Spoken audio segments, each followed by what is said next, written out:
Are you ready to get started? Okay, hi everybody, welcome. Thanks for coming today. This event is taking place here live in person, obviously, hello, and on Zoom and on Facebook. So I'll be monitoring that Zoom over there. And we will be taking questions at the end and comments both virtually and in person. So hang on to those questions. And let me first just welcome you. My name is Liz Erlewine. I'm Visual Arts Director here at Crooked Tree Art Center. This is Coffee at 10 on a beautiful, finally spring morning here in Kentucky. We're thrilled to have you with us out in person. Actually, I was noticing our Zoom attendance is down, and I'm like, well, the sun is shining, right? Who wants to be in front of a computer? So thanks for being here. Enjoy your pastries and coffee, courtesy of Roast and Toast, our sponsor. We're thrilled to have you here. This is our only little spring coffee at 10, and then we're going to not be doing coffee at 10 for a couple of weeks, and then we'll pick back up in the summer, and we'll have one almost every week. So if you enjoy coming out and thinking about art and hearing from our guest presenters, please keep an eye out for those programs and join us either virtually or in person. So it is my pleasure to introduce a new acquaintance to me, Gerry Wilson. Gerry Wilson has been a diver for about 18 years and an instructor for about 15. He has logged about 1,000 dives. Wow. He has dived and taken photos all over the Caribbean, in the Indian and Pacific Oceans, off the Atlantic coast, and in the Great Lakes, including the Straits of Mackinac.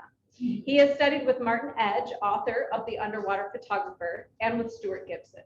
He is a PADI, is it pronounced PADI? Yeah, PADI. PADI underwater photography instructor, and he is an alumni of Oberlin College and the University of Michigan. He resides in Harbor Springs. So today you're in for a real treat to see some of his works. He's got some books and things to share, and obviously some equipment to talk about. And with that, I guess, please join me in welcoming Gerry for the presentation.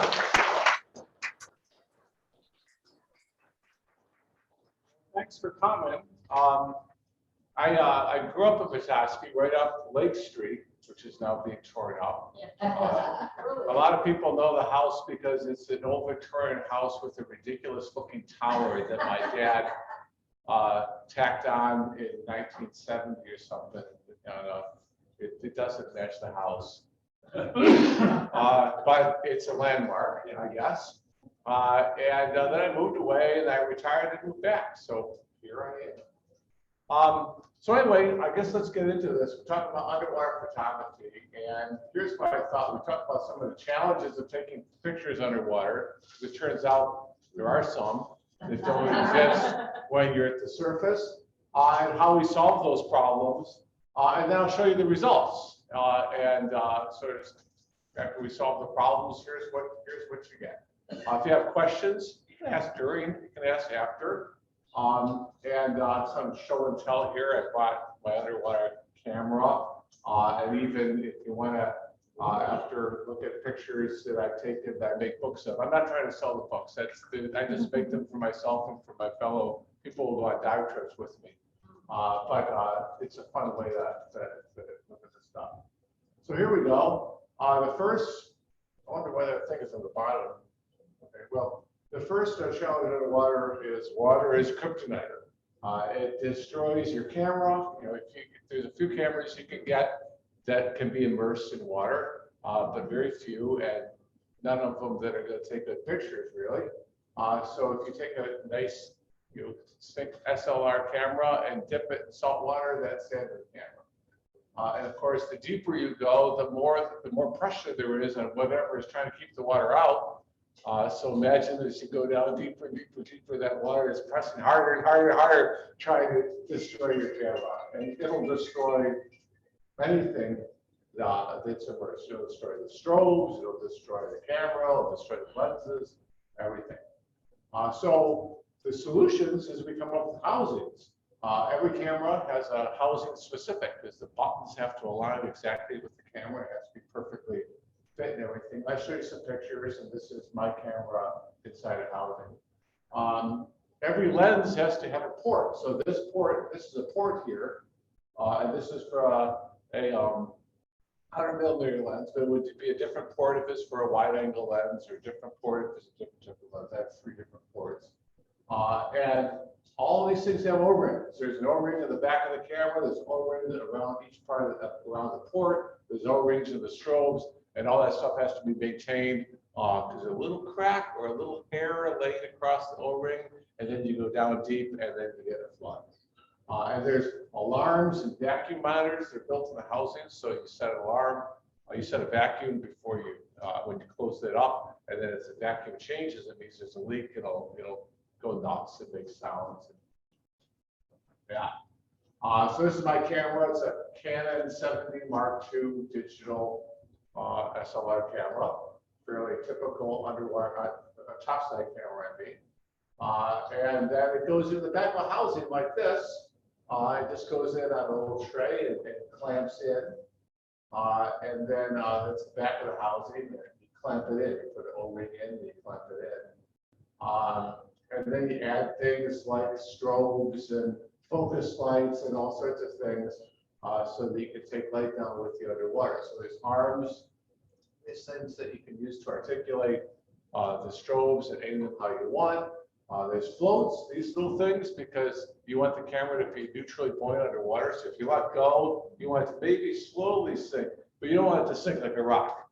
Because then if you let go and make a mistake here, you might have to chase the camera down to an unsafe depth. That would be bad. Strobes, you have to take your own light down underwater because water absorbs light. So you take strobes underneath. And depending on what kind of picture you're taking, what kind of lens you're using, you use the strobes very differently. There's a focus light because the camera autofocus that's much better than manual focus underwater. And sometimes you need some contrast, so you'll add a little bit of contrast with the focus light, or you can use it as a night dive light if you're diving at night. You just keep the focus light on. Interesting fact, this focus light has a red setting. And if I approach lots of underwater creatures at night with a light, they'll swim away. But if you approach them with a red light, they don't see red. And so you can get like this close to a lobster or a crab or something, and you focus it, get ready, and you take the picture, and the white strobes go off, and it goes, ah! And it's gone. You only get one chance. Then there's these fiber optic cables that connect the strobe's camera. That's a wide angle port in that picture. This is a macro 100mm port in this picture. Another challenge for underwater is most humans have two hands. And you want to, if you can, you want to have one hand for buoyancy. If you need to control your buoyancy, you might also need it to touch a piece of rock to sort of steady yourself so you can get exactly the right, if you're dealing with really small depths of field. So you want the other hand to control stuff. And you'd like to have the left hand free and the right hand doing all the controls. And so the solution is the housing designs often repurpose or relocate certain buttons. So an example here is you can see this is inside the housing. You see those long, silvery looking army things. Those are taking buttons on the camera that might be in the middle and putting them over to the right. So you can touch, so you can control them with your right hand. And so when you got it all set up, with your right forefinger, you can touch the shutter. With the right ring finger, you can control the shutter speed. With the right thumb, you can control the aperture, ISO, focus. Hold what we call thumb focus. You can do all that just by playing with the right hand. And if you're like me and you're compulsive, before you go on a trip, you'll set up the camera, you'll turn off the lights, and you'll practice in the dark because you can't always see housing. Another challenge is water is thick and heavy. So 33 feet of water weighs as much as all the air above us right now. So we're in 1 atmosphere or less. If we go down 33 feet, we're down to 2 atmospheres. And water is so thick, it absorbs light. Here's an interesting thing. If you see someone at the surface and they have a red mask, right? And then you go dive with them down to say 60 feet, you look at them and you'll see a person wearing a red mask.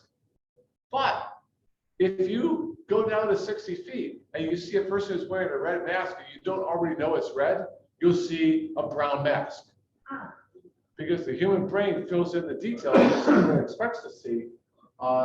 So the deeper you go, the more colors get absorbed and the bluer and bluer it gets. So if you want to get good pictures underwater, you have to take your own light with you, which is why we take strobes. Otherwise, if you see a lot of underwater pictures that aren't good, well, I won't say they're not good. They're not accurate. They'll look blue. They'll look like blue fish on blue rocks with blue water behind them. So that's one challenge. The solution is to bring your own light. The other solution is shoot close. So you minimize the water between the lens and your subject. So for example, when I take a picture of you, let's say that's maybe 10 feet away, right? The light would go from the strobe 10 feet to you and 10 feet back to the lens. That's already so far that there wouldn't be any color in the picture, at depth. Or there wouldn't be very much color. So most of the pictures I'll show you are taken from 3 feet or less.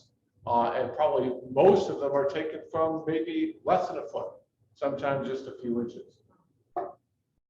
Another challenge is the ocean is one big fish toilet. So the ocean is full of particulates, which includes fish poop, which looks different from our poop. Dead fish and pieces, parts of fish that have been spit out and stuff like that, plus sand and sediment and stuff like that. And so there's all sorts of stuff. The water is not super clear. And if that grosses you out, well, it is a little bit gross.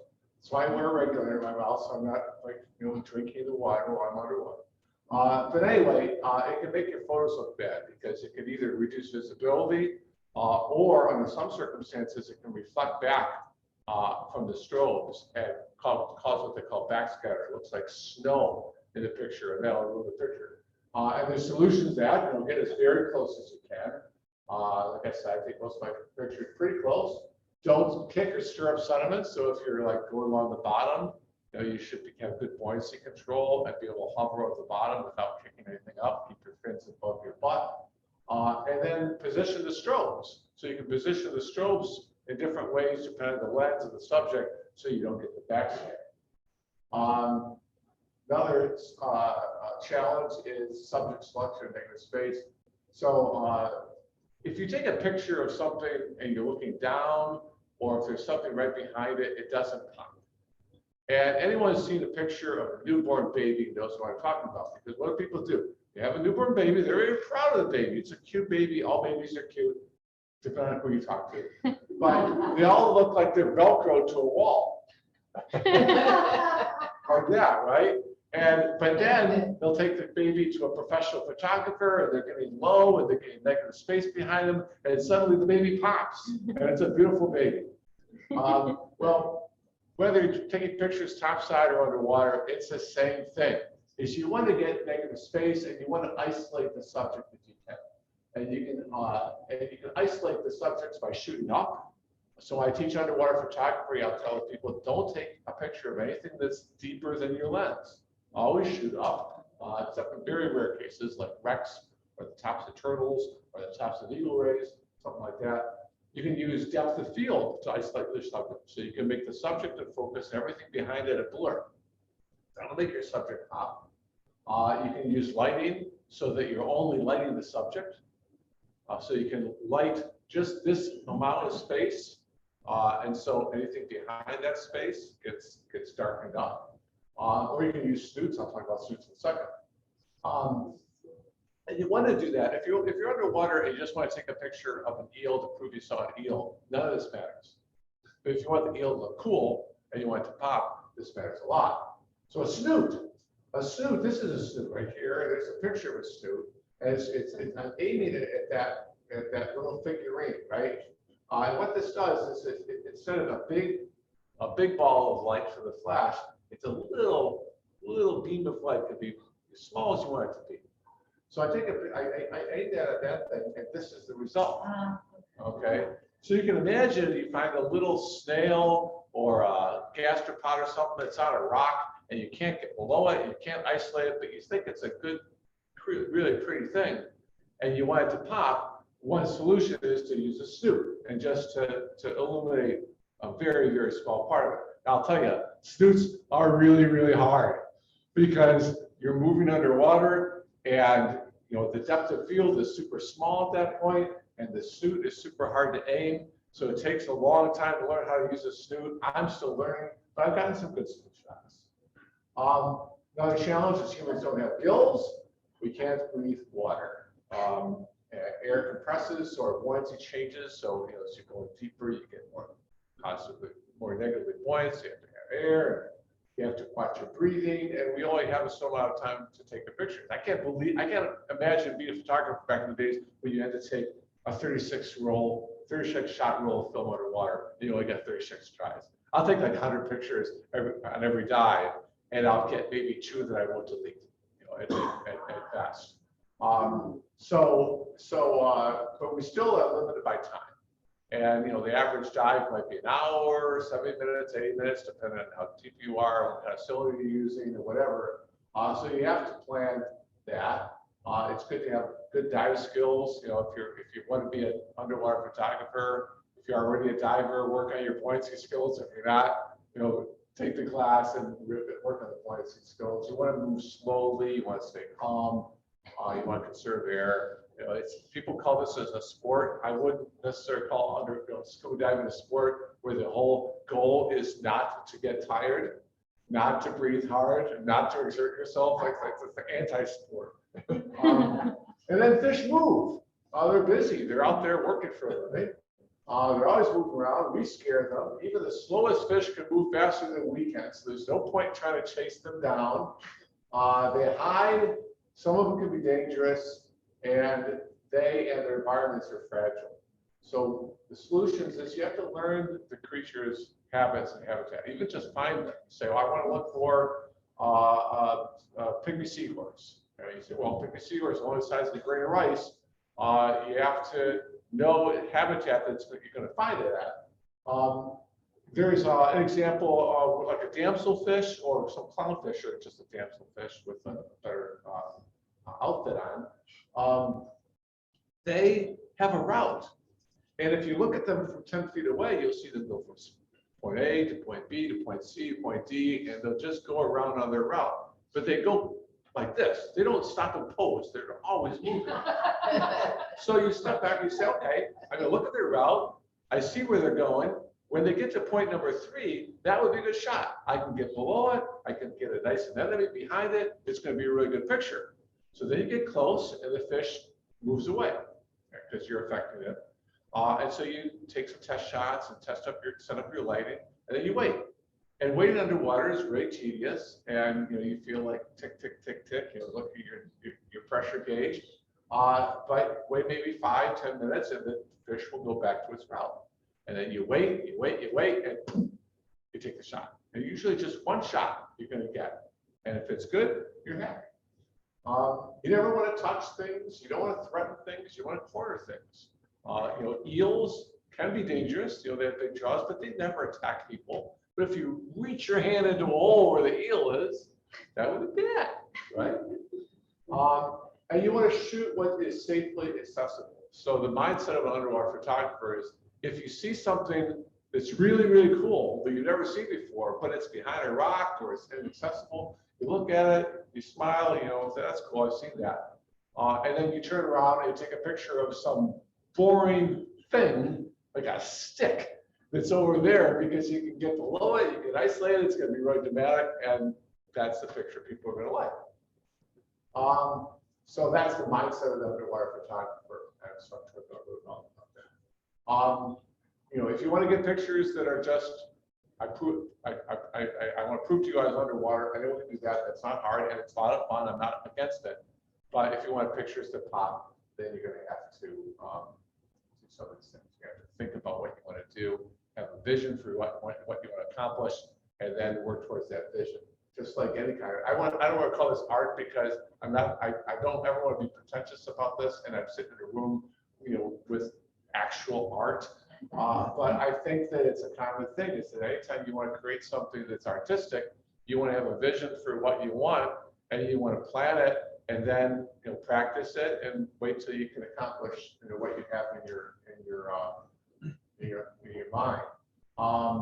You want to, when you go underwater, if you're taking a macro lens and you see a stingray, you ignore it, because you can't get a stingray inside your macro lens without getting so far back that it'll look like a crappy picture. Unless you want to take a picture of stingray eyeballs, which I have done, and that's cool.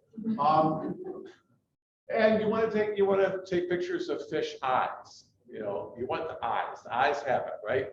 Not their butts. And it's really easy to get pictures of fish butts. It's much harder to get pictures of fish eyes. So let's look at some pictures. Here's a picture of a nudibranch. It's only about this big, maybe an inch at most. It's taken in Indonesia. It's a gastropod. They just crawl around, so they're kind of easy to take pictures of. But you see here, I got below it, so I can shoot behind it. I turned my strobes inwards, so I'm only lighting just part of it, so I'm not lighting the ugly rocks behind it, so it pops and it looks really interesting. I'm bringing my strobes on it, so it's all the colors you can see. So that's it. That's I kind of like that picture. I thought it kind of popped and it looks really dramatic. Here's a picture of another nudibranch. Again, it's maybe an inch, half an inch big. This is snooted, right? So this was surrounded by ugly rocks and stuff like that. So I took the snoot, turned off the strobes, and only illuminated about half an inch or so. And practiced. I probably took 50 pictures to get this one, because it's moving slowly. That's not a problem, but I'm moving a little bit, right? And if the depth of field is only a few millimeters, you don't have a lot of margin for error. Here's another nudibranch. I really like this one. This is a bizarre looking creature, right? It's only about half an inch big. You can see, it's all along here, right? Up here, it's gills that it uses to breathe these things. And it's, you know, it's basically an underwater slug, but they're beautiful, absolutely beautiful. Toxic, by the way, if you eat them, you die, but they don't bite or sting or anything like that. This is another nudibranch. I just think nudibranchs are really pretty, but again, I'm shooting down and trying to get some negative space behind it, but I'm also using, in this case, depth of field. The stuff behind it is out of focus, so that makes the part that is focused pop better. Same thing here, using depth of field rather than as much light. I didn't try to darken the background behind it. I lit it, but I made sure that the depth of field was such that I wouldn't have anything in focus that I didn't want people to notice in the picture. This one, same thing, shooting down, depth of field. This one looks like something from Kilwins, doesn't it? It just looks delicious. It's white chocolate. But no, it's a little slug, and it's only about a ½ inch to an inch long. This is a really wild looking nudibranch, also super small, so it's taken with this lens here. And I don't even know what those things sticking out from it are. In this case, I isolated it by, again, getting down. Sometimes you have to stick your camera in the sand, and if there is sand, you know, dig a little hole in the sand, get your camera a little bit lower, and shoot it up. In this case, I was able to light it, so I wasn't lighting anything behind it, so it popped. None of these pictures are taken at night. It might look like that, but they're not, and it's perfectly bright. If you saw what I saw, you would see this and a bunch of ugly rocks and distracting things all around it. So that's a thing. I'm not just taking pictures of something as I see it. I'm taking, you know, it's an accurate picture and it's accurate colors and everything, but I'm trying to make the subject stand out, and that's, you know, part of the challenge. Gerry, how deep are you for these? Typical, like the average depth is probably 60 feet, you know, but you know, some pictures you'll take at 15 and you'll use more ambient light. I rarely dive below 80, only because the deeper you go, the less your air lasts, and I like to take long dives and take more pictures and see more things. But it depends on where you are. Like in the Straits of Mackinac, I'll go down to 100, 120 feet because that's where the wrecks are. Here's a couple of nudibranchs. You know, again, this one was sort of wafting up, going up like this every now and then. So I was able to get below it, so it's sort of rearing up. And I don't know, I just think that's, you know, her boyfriend or something like that. You know, whenever you see two creatures underwater, you think they're up to something, you know. This is not a nudibranch. This is it's called a flamingo tongue. It's a snail. There's pictures I have where it's this pattern covers all of it. This is a mantle that starts right, goes right here, and it envelops the whole snail. And it looks like it was designed by a graphic artist in the 1970s. But in this case, I was attracted to the snail itself was very pretty and shiny and had some cool, you know, yellow tones to it. But it's on this red purplish piece of coral, which, you know, that's irresistible. Like, that's a really cool color. And behind it was some sort of yellow grass and fans and stuff. So by making the background all blurry, you know, it's really pretty, and it complemented the picture, the colors of the flamingo tongue. And then the purple, I thought, really made the picture. This is a pygmy seahorse. It's the size of a single grain of rice. So imagine trying to find these things underwater. You really have to know their habitat. And getting to focus on them is devilishly hard. The best way to do it is you see it from a distance, and you lock the focus and set your camera focus so it refocuses as it gets closer to something, and just get closer and closer and closer and closer. Don't worry, I won't invite you to invade your personal space. Okay. But you end up getting about this far away from it until it fills the frame. So that thing, the size of a grain of rice, but it's filling your camera frame. You have to get that close to it. Were all these taken at about the same place, or These are the nudibranchs, and this were taken in Indonesia, but these are, like, for example, the flamingo tongue I just showed you was taken in Turks and Caicos, the Caribbean, so lots of different places. That's good. I'll start trying going forward. I'll try to tell you where the picture was taken. You were saying that, you know, the water's moving, there's moving, and you're moving. Was it hard when you were zooming in like that to stay still enough to get? It is. You have to be really good at how you breathe underwater and how you control your depth and buoyancy underwater.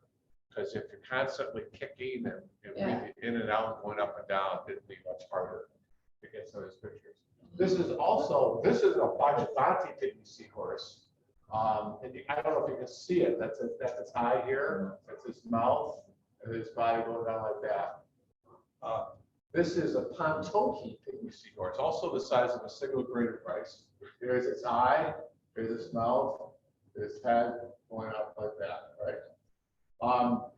This picture took me half an hour to get. It was surge, so there's lots of surge going. I crammed myself between two dead rocks and just braced myself and just took picture after picture after picture until I got shots? one of them that was in focus. That was for digital photography. That was also in Indonesia. This is in Cozumel, just in January. This is a Caribbean octopus. This one is taken at night. Octopuses are hard to find out in the open during the day, but at night they're out. And again, if you approach them with the white light, like the white underwater, dive light, they'll run away. But if you approach them with the red, they see you. Like they're wary, but they're not as freaked out, and they'll let you get close and take pictures. In this case, I really like this one because, again, I was able to get below it. It came out of the rock. It was sitting on the rock looking at me. And I love octopuses. It is so bizarre and so cool. So I was really happy with this picture. Isolating the picture underwater at night is much easier because the strobes have a little bit of range and everything is naturally black. So you don't have to, for example, close down your aperture to make anything that's not lit by the strobe black, because that happens anyway. This is in Indonesia. This is a blooming octopus. I think it's the third most deadly creature known to man. If it bites you, you will be dead. You won't make it to the surface. And there's no known cure or antidote. But they're about 6 inches long. They're shy. They're not ever going to attack you or bite you unless you try to grab them or stick your hand into their hiding hole or something like that. So don't do that. It would be a life-altering experience. They have these beautiful blue rings. They're really cool. There's two species. One of the blue rings become blue like this when they're aroused or threatened, and the other ones, they're always like this. So this is the latter kind. They're always like this. There he is, same creature sitting on a rock. Sir, how Yeah. far away were you when you took a picture of that octopus? Oh, like this far away. But I'm this far away with all this stuff. If you picture me being them, all this metal stuff, And again, I'm not cornering it. I'm not putting myself in a situation. That's the thing, there's lots of creatures. I'll get to some pictures like stingrays and stuff or turtles. You don't position yourself in a place where they don't have an escape. You position yourself in a place where they can't escape, and they come down once you get close. This is a frogfish. It's a painted frogfish. I don't know if you can see it. This is its eye. This is its mouth. Okay, it's only about this big. I was pretty proud when I took this picture, but I later don't like it as much. It's not really a good picture, in my opinion. It's a cool subject, but it doesn't really pop. It's not very well lit. This one is better. This is different color. That's also a painted frogfish. The first one was in the Maldives in the Indian Ocean. This is in Indonesia. This is a hairy frogfish. Now this is bizarre. This is his mouth here, here's his eyes, and it has this lure that he waves in front of him like this. And then a fish sees the lure, comes up to the lure, and tries to bite the lure. The frogfish opens his mouth, it gets huge, he sucks in water, and he darts forward, and he sucks the creature into his mouth and eats him. Very cool. This is the Lumbe Straits in Indonesia. This is a banded coral shrimp. So it's about this big, baby. And they live in sponges and stuff like that. And I think they're really pretty. You can see the pincers there. These are its antenna. And fish come out and they hover by these shrimp. And the shrimp come out and touch them and decide that they're safe. And then they swim out and they clean them. They pick off parasites or whatever from the fish's skin. It's called, and they call it a cleaning station, these places. And if you're patient and you take your hand and you wave it like a fish really slowly in front of these things, they'll come out and they'll touch it, they'll retreat, and eventually they'll swim out and start trying to clean your hand. This is a, I forgot what it's an anemone shrimp. It's a spotted anemone shrimp. Again, it's very small. On an anemone, this is, I think, in Curacao. And you know, these things are so small, you can see the guts inside. But in this case, you know, there wasn't a lot you could do to truly isolate the creature, but that's okay because the environment it's in is really cool. Anemones are pretty. So you don't really want to isolate it. You want to take a picture of the creature on its anemone because it works. Here's another type of, where that's an anemone shrimp. You can see the anemone to the right. I think this is really cool because it's hard to get below and get negative space with these things because they tend to be, you know, in their little environment hiding away. And in this case, I was able to get below it. There was a strong current, so the current was blowing its antenna back. I thought it was a cool picture. This is a picture, I forget what it's called. I wrote it down, but it's the size of a pea. It was in the middle of the water column. This is in Indonesia. And I thought it's a juvenile something. It's a juvenile version, probably a juvenile version of a filefish or of a pufferfish. But it's, you know, it's the size of a pea and it's just there. The trick here, you know, it wasn't too hard to isolate because there's nothing behind it. I was shooting it up. The hard part was getting to autofocus on it because, you know, you have to get the lens on exactly the right place and lock the focus and then keep it focused long enough to take the picture. This is a, what is this? This is a juvenile, I forgot what it's called. This is in Cozumel. Here, again, I try to isolate the depth of field, and I'm trying to get the eyes, although, you know, the problem with this is black eyes and a black face don't pop as much. This is a Manta Ray, so this is about 12 feet from one wingtip to another wingtip. And they're attracted to the krill, which are attracted to your dive lights. So at first, I was with all these other divers. It was a night dive, and they shined their lights off, and the krill were coming all around their dive lights and ruining all the pictures. So I said, well, I'd rather see fewer manta rays, but see them when they're circling around outside the group and come back in for another pass.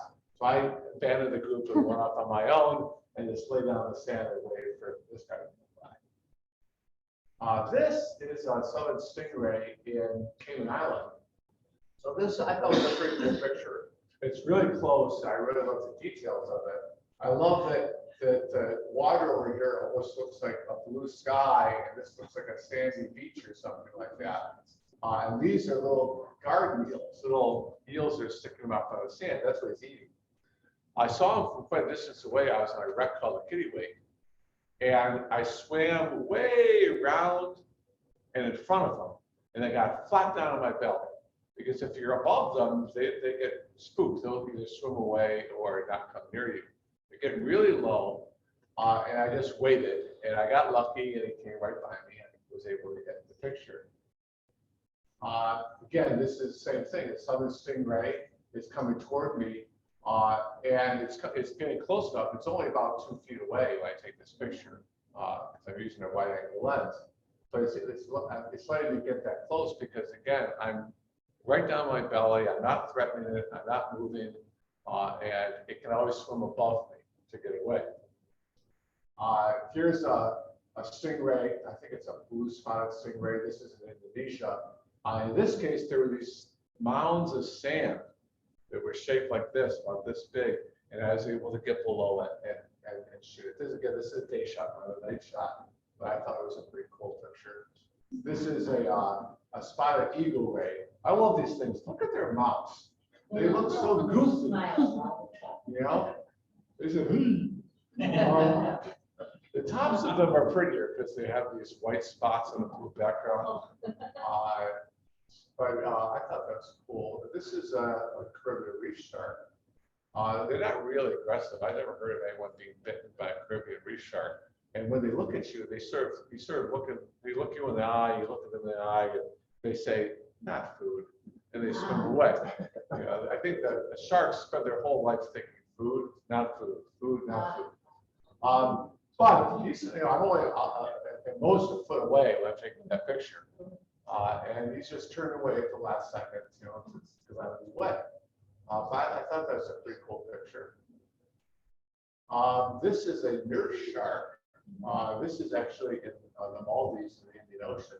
This is taken at night.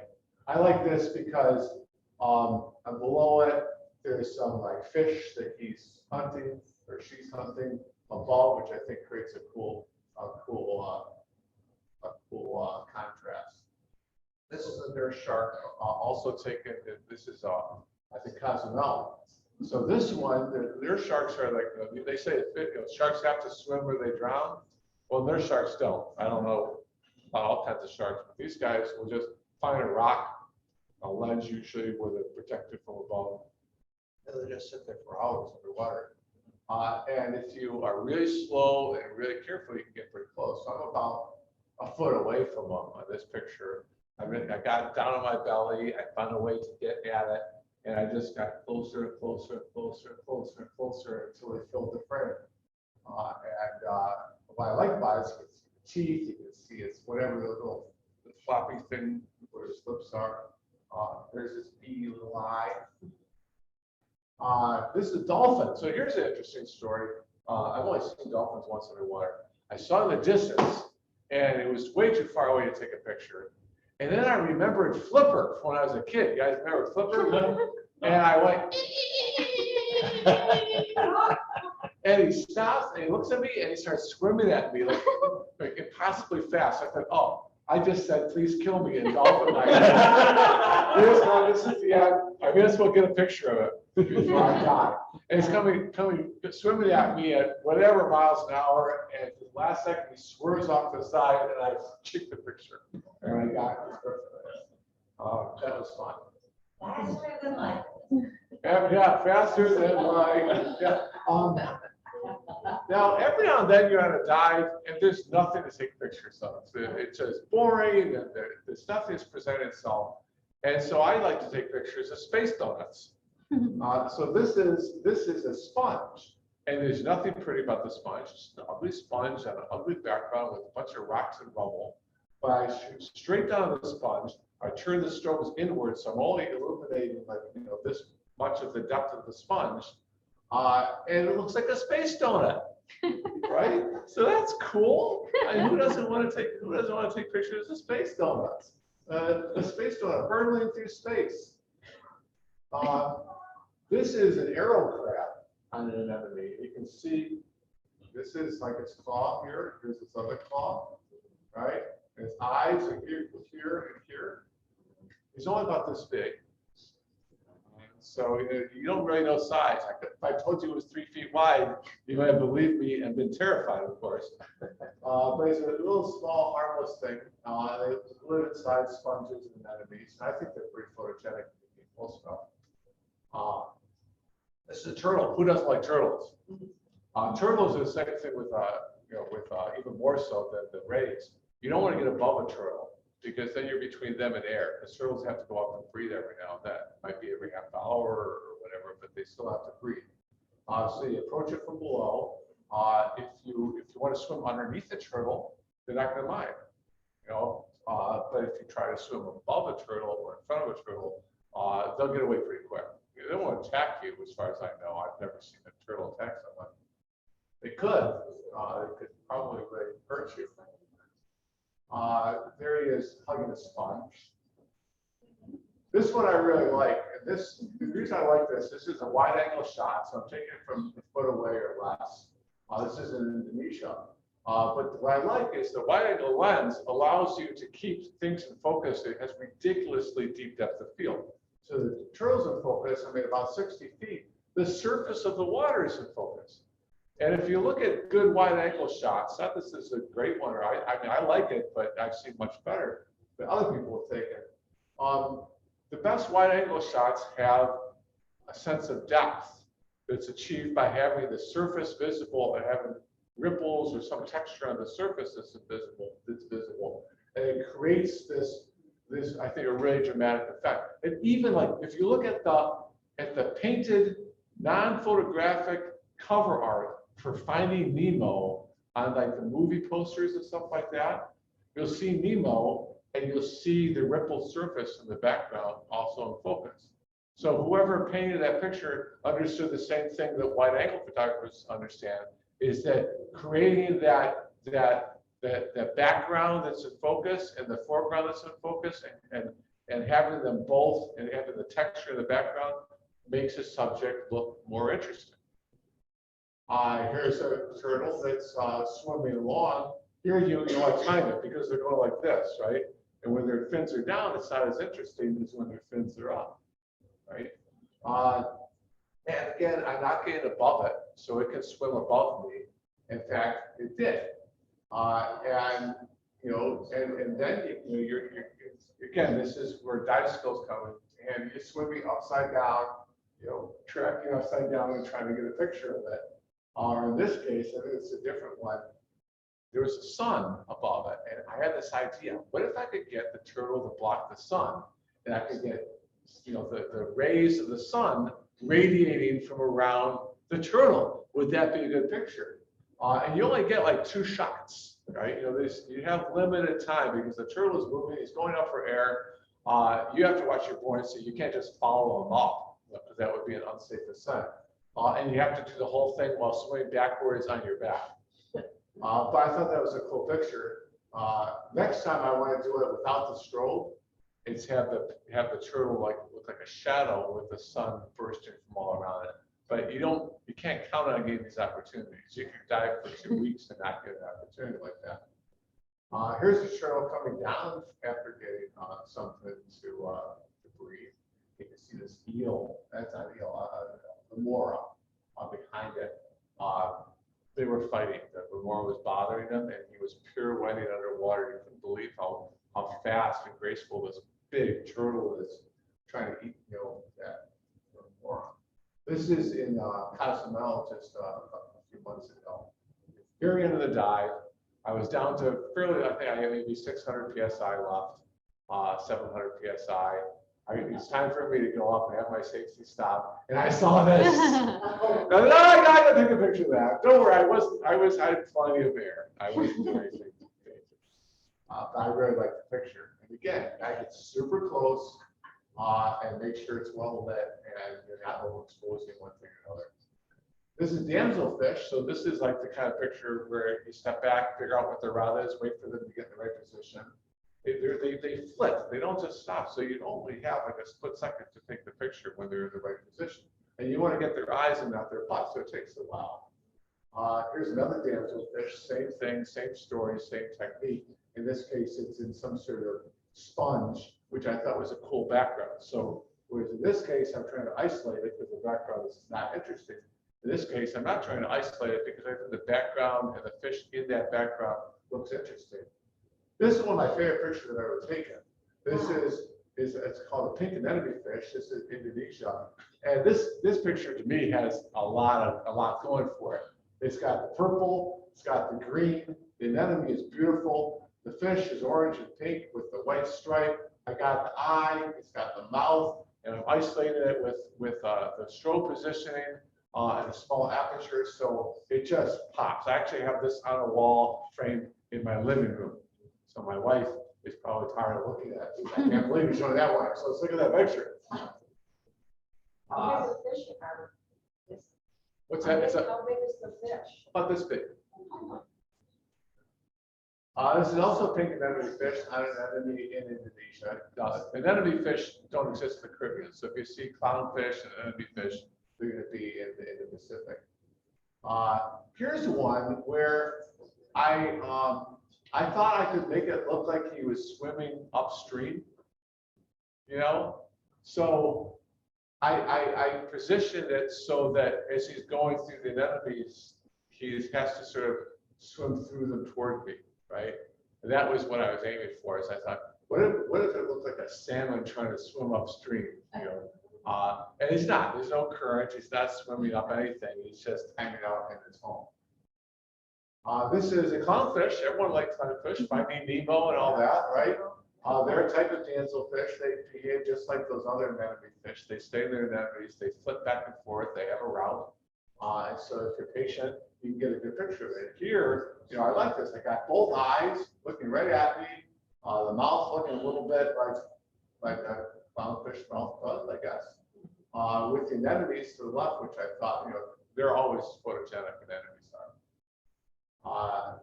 Here's a couple of them. So there's one up there, and one down here, where this is sort of the anemone base.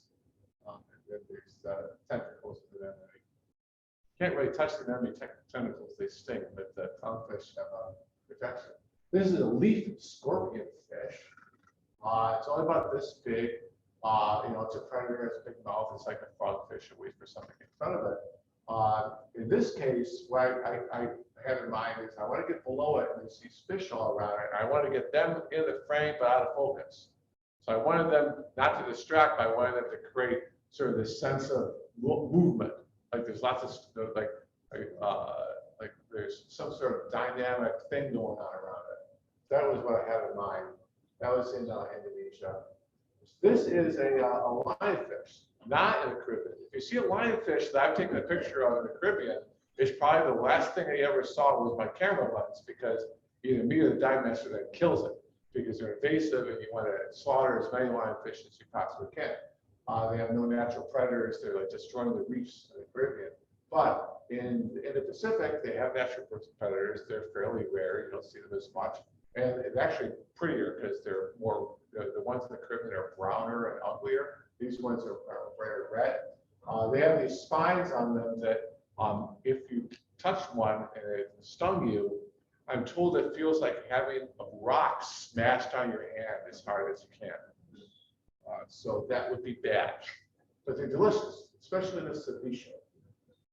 This is a splendid toadfish in Cozumel. It's about this wide, maybe, and they always, they hardly ever come out. They got this amazing yellow inside and yellow fins underneath. And then there's its eyes here. In this case, there's a rare case where it was a crevice that was up above a little bit, so I wasn't shooting down. I could get accessible. Very difficult with a camera this size to get a decent picture of a splendid toadfish. I was very happy about that.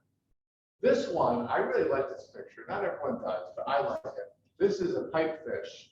And my idea is I wanted to get the eyes in focus and nothing else. Right? I wanted the blurry snout and the body to blur into the background and for the eyes to pop. Because I thought, oh, that would create a really cool effect. Some people like it, some people don't like it. It's one of the ones I like. This is the same thing. It's a pipefish in Indonesia. I was trying to get his eyes in focus, which I did. One eye versus the other. I didn't want his snout to be focused. I wanted his body to blur into the background. I figured that was the way that, like, if you look at it, the eyes will pop and you get a more dramatic picture that way. So I like that one. This picture is interestingly, in my opinion, it's not a great picture. It's taken at night. It was when I first started shooting underwater. It's a spotted porcupine fish. They're the kind of fish that can expand like a big ball, you know. I just showing this to you because it's a cool subject. You know, that it looks like a grizzled old guy, you know, with these old wrinkly lips. But it's not isolated, you know. It's not really. The only reason it's black up here is because it's night. This is distracting. But here's a picture of a very similar creature in Indonesia that I love. Again, I'm getting right at it. The eyes are amazing with these flecks of yellow in it. It's pretty cool. The lips are really cool. And the background almost looks like a pastel, kind of like a blurry pastel kind of feeling. And I was really happy when I saw this one. I had to follow him around for 15 minutes until he, you know, he got used to me. I was able to get in front of him. But this was one of my favorite pictures. It's a cover of one of these books. This one, if you've seen the movie Puff, it's on Netflix. It's like an incredible documentary about a shark-nosed puffer. They anthropomorphize things a little bit too much, but the cinematography is unbelievable. Well, this is a juvenile shark-nosed puffer. It's only about this big. And again, I was able to isolate it to depth of field. Here's a shark-nosed puffer that's not fully mature, but bigger. So now he's about this big. And they're pretty cool fish. They can, if they're eaten, they'll expand inside the fish's mouth and they'll get spit out. So their defense mechanism is to be toxic and to be able to blow themselves up if they're swallowed. This is lizardfish or a sand diver. It's about this big, anywhere from this big to this big. They sit on the ground, they wait for prey to come in front of them, and they eat them. The trick here is, could I get below it so I could get like this stuff, whatever that tissue is, it's get the teeth and get the eyes, and they'll tolerate you getting closer. If you stay low, you don't block their means of escape, you get closer and closer, so you get closer and take a picture. I wonder if I can tempt fate to get a little bit closer, take another shot, tempt fate a little bit more, until maybe you're only like 3 inches from the thing, you take the last shot. Here's another one, same creature, different place. Same species. This is a longhorn cowfish. I think they look like those battle cruisers in Star Wars. But this is taken in Indonesia. This is just a dramatic looking subject. I love that I was able to look at the eyes. You see little slits in his eyes there. I thought that was cool. And colors, and then isolated through a combination of small aperture and darkening the background with the strobes and depth of field to blur it out. This is trunkfish, spotted trunkfish. This is an SML. This is a peacock flounder. So they start their lives like a normal fish, with one eye on one side of their head, and another eye on the other side of their head. And as they mature, the eye moves over. So this eye used to be over here. This is its mouth. This is its top. This is its bottom, right? So it's sort of, and they become flat, and they live themselves. They live their lives like a flat, they look almost like a ray from a distance. And if you get close enough and they're aroused, these blue spots, it's not usually colorful. They become blue. They pop. So in this case, he doesn't like that close because I'm only about a foot away from him. And he pops his blue, he starts to swim away, and he's giving me a this there. But I like the picture. There's this one eye here, and here's the eyeball here. And a lot of fish have these eyeballs. You see this in rays and other things in squid, where if the eyeball has a little thing up this that can almost bisect it. And I read an article that says that they think that actually gives them depth perception with one eye. That's This is also a peacock flounder, and that's the fin that's sticking up is how it gets this name peacock flounder. And again, you see here's one eye, here's the other eye, here's his mouth. Right? And this time, don't you? You think its mouth is take it away or something, but it started. This eye used to be on its other side, and then as it matured, it migrated around. This is a Caribbean reef squid. If you see them, they're very curious. And they'll get super close, and they usually come in big groups. Fun taking pictures of them. This is a green moray eel. They're very dramatic. They're not dangerous. They're big. One of them nipped at my fin once and put some teeth marks in the fin. But as long as you don't, he was just out swimming. He was curious. Seals will do that too. I have yet to dive for the seal, but I think they're the Labrador retrievers of the sea. But the eels move their mouths like this to breathe. So you want to take a picture, aim it for when their mouth is open. This is another giant moray eel taken in the Maldives. Again, you wait till their mouth's open. This is a cool picture. This is a golden moray eel. It's pretty small. It's only about this long. Its head is only about this big. But in its mouth is a cleaner shrimp. He's holding his mouth open. He's just patiently waiting there while the clinician goes inside his mouth to clean the inside of his mouth. It's a golden clear shrimp on a golden tail moray eel. It's a bifecta. This is the same kind of eel sticking out of a little hole in a pipe, which I thought was really cool and dramatic. And this is a,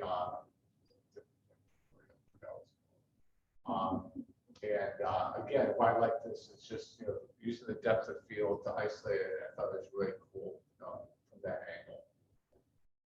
This is a ribbon eel. Their mouths are always open. They spend their whole life like that. This is in Indonesia, but the colors of these things are amazing. And they're only about this long, the head's about this big, and they'll come out of a hole, and they're looking like this.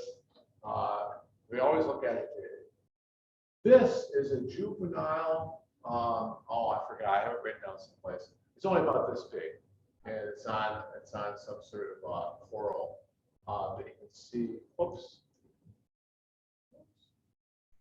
See its eye here. Here's one eye, here's the other eye, here's its mouth. This is probably a quarter of an inch big, the whole creature.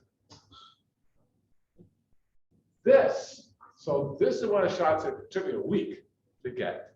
So I was on a dive, I was in the mangroves in Indonesia, on like 2-3 feet of water.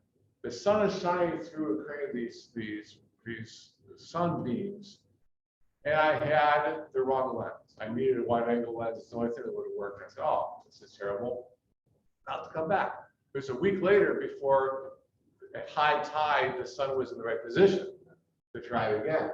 And so I went back and just spent like a couple hours mucking around in 2-3 feet of water, taking a picture. These are what they call the knees of the mangrove. On low tide, they're sticking out of the water and they collect oxygen from the air. And at high tide, they're below the water. So I was really, to me, this looks like No Man's Land in World War I. It was like some sort of, sticks or something that they're using to keep, the Germans from getting you. This is the same shoot, just off the side a little bit, just at the edge of where the mangroves are. I like this one. I thought it was pretty. This is a wreck. It's called the Hilma Hooker. I don't know why they call it the Hilma Hooker. It's in Bonaire. The reason, so this is in black and white. And you say, well, why did I take a picture in black and white? Well, I got the wide angle lens. I might only be like 5 feet from the stern of this thing. And this is like the rudder here, okay? But there's no way my strobe has a range of more than about 10 feet at the most. And this is, 100-foot long wreck. So if I showed it to you in color, it would look really colorful and fade into blue. And it wouldn't look good, and there's ways that I could use external strobes to try to light more of it, or use filters, which I haven't learned how to do yet, to do it. And I just said, well, I'll just make it black and white and make it look cool that way and focus less on the color and more on the wreck. This is a pier. Have you ever seen piers, like cruise ship piers and stuff, and wondered what they look like underwater? This is what they look like underwater. There's lots of life underneath these things. This is an abandoned fire truck in the middle of a limestone quarry next to a cement plant in Pennsylvania. I love the colors. This is a juvenile fireworm, bearded fireworm. So touching it, it'll sting over and hurt. It's only about this big. It's on a little leaf, and the current lifted it up when I took the picture. So I was able to get below it. I was able to isolate it. I thought this was a really dramatic picture. This is a swimming cryanid. It's maybe about this big. And sometimes you'll see them again. This is a different type of one, but you see them out swimming in the open water. This is called it's a cucumber. It's a sea cucumber. It's a Lampert sea cucumber. They're about this big. They look like they have a pinstripe suit on. And it's on a sponge. It's not a night shot, but I was able to isolate it with depth of field. And this is a blue starfish. Yeah. This is me, which is the only picture here that I did not take. Oh, somebody got your eyes just right. And you're shooting from below. See the ripples in the water. So do you have any questions, or I have like my inventory, I have like a catalog of pictures, so if there's something that I want to see a picture of that, I can try to show it to you, or I can answer questions or whatever. When you learn the names of the creatures, Yeah. did you learn them after you took them, or did you try to learn what was in the area first? When I first started taking pictures of scuba diving, I didn't know the names of anything other than shark. And a lot of times I'll take pictures of something, I'll look it up. Like I'll know it's a damsel fish, but I won't know that it's a something spotted southern damsel fish or whatever like that. And there's identification books and stuff. And I have some friends who are underwater naturalists that are really good at helping me identify them. But I've gotten better over the years at remembering the names of the things. And it's always weird. Like we always call these fish, we name them after things that lived on the land. You know, we call them, dogfishes and hogfishes and sergeant major fishes and damsel fishes and angel fishes and all sorts of stuff, right? We have a question from Zoom. We have a comment that says, nice stills. When are we going to see some video? Oh, that's a good question. The answer is for me, maybe never. This camera will take really good video, but I find that for me, the way I consume this stuff is I like looking at pictures. And if I say, oh, would you like to look at a picture book? You know, feel free to look at these afterwards if you want. And you're bored, you can be very polite and flip through them and say, right? And then put it down. But if I show you a video and it's 10 minutes, you know, I'm robbing you of 10 minutes of your life if you hate it. And so I don't like that. I don't really particularly love looking at underwater videos unless they're really good, and there are very few of them that are. Whereas underwater pictures, you know, it's an image, you know. So I suppose you ask the same question as someone who takes topside photography. How come you don't take video? And they'll probably say, well, I have an image in my mind. I'm trying to make, it look the way I think it ought to look, you know, and trying to accomplish something, and I'm not interested. So I've never taken video, or I've taken a few shots and I've deleted them down. This is boring. I'm not going to do this. Yes.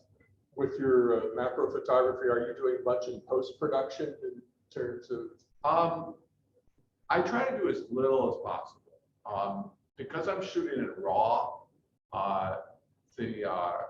there's no, like if you take a picture in JPEG, there's some automatic contrast that's put in the picture. In RAW, the picture will look really flat. So you know, I'll sometimes fix the white balance, because underwater white balance gets screwed up, and if you shoot in RAW, which means like it's not compressed in any way, you can fix the white balance by saying, oh, there's something that's white or gray, and defining that as being white, and then everything, all the other colors will sink into space. Or I'll do that sometimes if I need to. I'll add some contrast because otherwise it looks fairly flat. And occasionally, if it's a fantastic picture and there's a little bit of backscatter, I might try to add it up the backscatter, but only if it's a couple spots. You know, I'm not trying to lie. Like I won't take out something that was there, put something that was in there, try to create colors that weren't what I saw, or something like that. Or I use Lightroom to do all that. You must know. Stick butchers, but how do you find or Well, that's the thing, right? You know, some of them, they have a habitat. Like, so the pygmy seahorses, there's a particular fan and a particular color fan, sea fan, and you see the fan, you swim to it, and you're looking for basically specks And you still can't see it. So you either use a magnifying glass, or I look through my viewfinder on my wide angle lens and I'm looking around. Oh, there's one. You know, and if you don't know what you're looking for, you might probably never find it.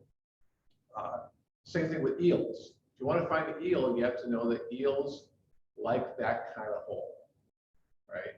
Or cleaner shrimp like that kind of sponge, or or anemone fish like that kind of anemone, or the anemone shrimp, or something like that. So you start associating the creatures with their habitat, and you see the habitat, and you say, "Oh, I'm looking for the creature." But that's usually. But the thing is, if you dive enough, oftentimes it's just chance finding something. You'll be looking this way, this way, this way. Holy crap, there's right in front of me. I can't believe I missed that. And it's really cool, and you just get lucky.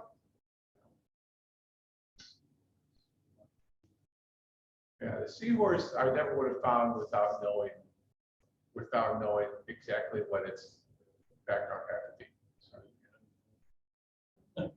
Prior. Well, or I was a dive master, the day before, and he had shown us one, and then between dives, he said, "This is what you look for." Yes. It's not, but I'm just curious, because you dive in a lot of places around the world. How have you seen the environment change? Bleaching and things like that. How do you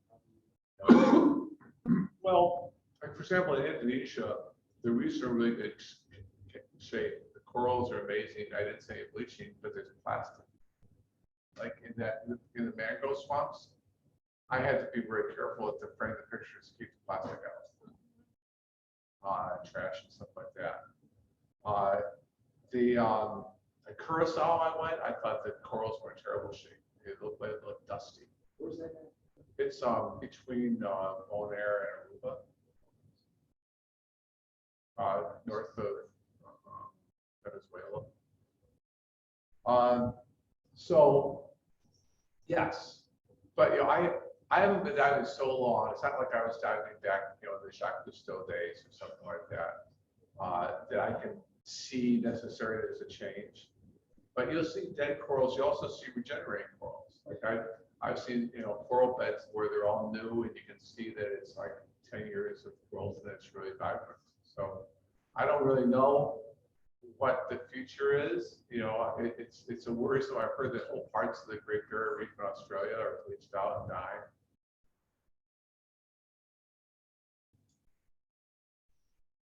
Any other questions? Where's your next trip? My next trip, well, is the Straits of Mackinac, because if you live up in northern Michigan, the one time of year you're never going to leave is this time from now until like September, because it's warm and it's sunny and it's perfect. I know a guy that runs a boat in the Straits of Mackinac. I'll dive there and take pictures.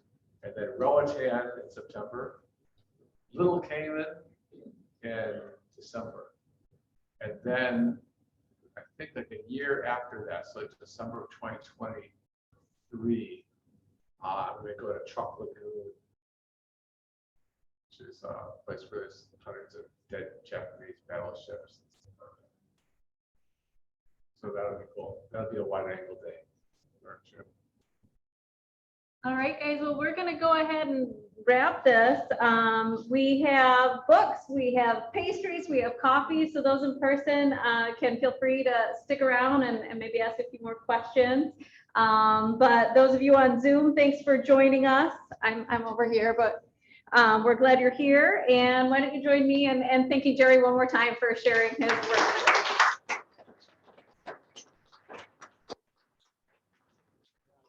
Look at some of the picture books. Again, I'm not trying to sell them. They're just souvenirs from trips. But